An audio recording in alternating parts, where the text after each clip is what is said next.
जय गुरुदेव and welcome back to the channel Shlok by Shlok. आज हम भगवद गीता के चैप्टर 2 श्लोक 15 को पढ़ेंगे। बिफोर वी स्टार्ट, हमेशा की तरह कमेंट सेक्शन में जय श्री कृष्णा लिखना ना भूलिए। श्री विठ्ठला गिरिधारी परब्रह्मणे नमः। यं हि न व्यथ्यन्ते ते पुरुषं पुरुषर्षभ समदुःख सुखं धीरं सोमृतत्वाय कल्पते। ओ मनुष्यों में सिंह के समान हृदय वाले, ऐसा व्यक्ति जो इनसे न परेशान हो न इनसे किसी मुसीबत में आए, ऐसा व्यक्ति जो कि दृढ़ हो और समझदार हो, जो कि दुख और सुख दोनों को बराबर ही देखे, ऐसा व्यक्ति स्वयं को अमरत्व के लिए तैयार कर लेता है।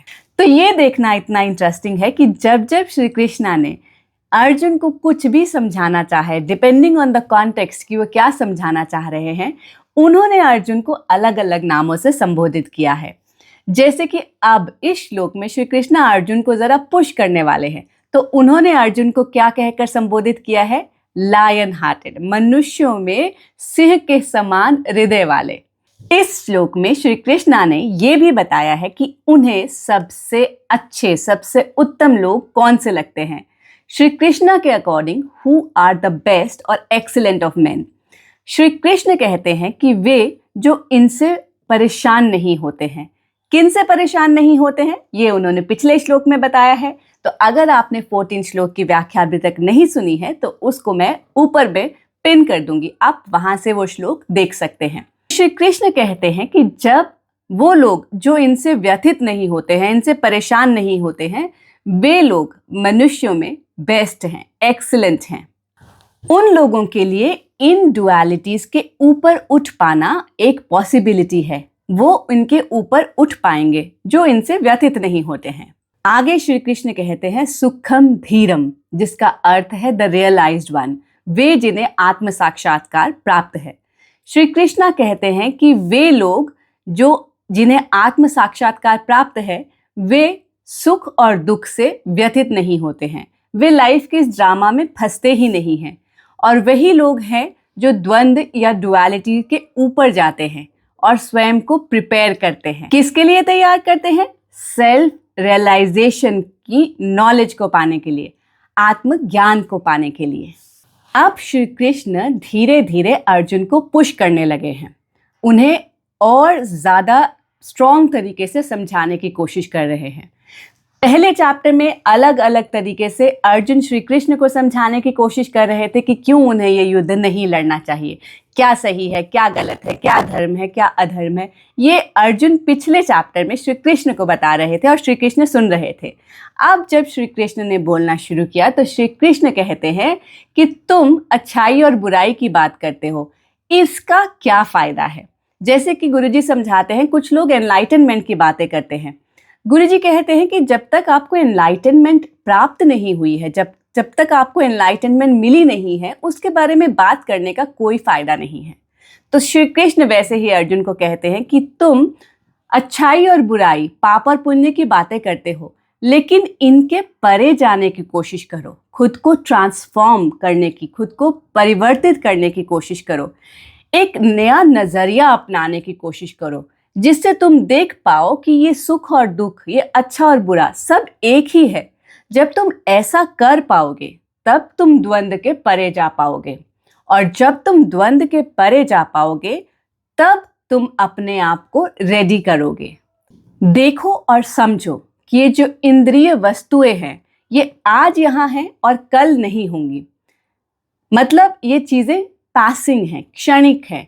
तो अगर हम इनके ऊपर उठ पाए, अगर हम ये सोच पाए कि सुख और दुख दोनों मेरे लिए बराबर है, तब हम अपने आप को रेडी कर सकते हैं, तब हम अपने आप को तैयार करते हैं सेल्फ ट्रांसफॉर्मेशन की या आत्मज्ञान की नॉलेज के लिए।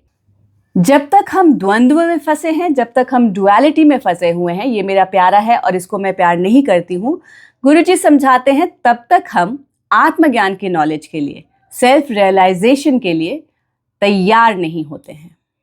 श्री कृष्ण कहते हैं मेक योर सेल्फ रेडी, अपने आप को तैयार करो।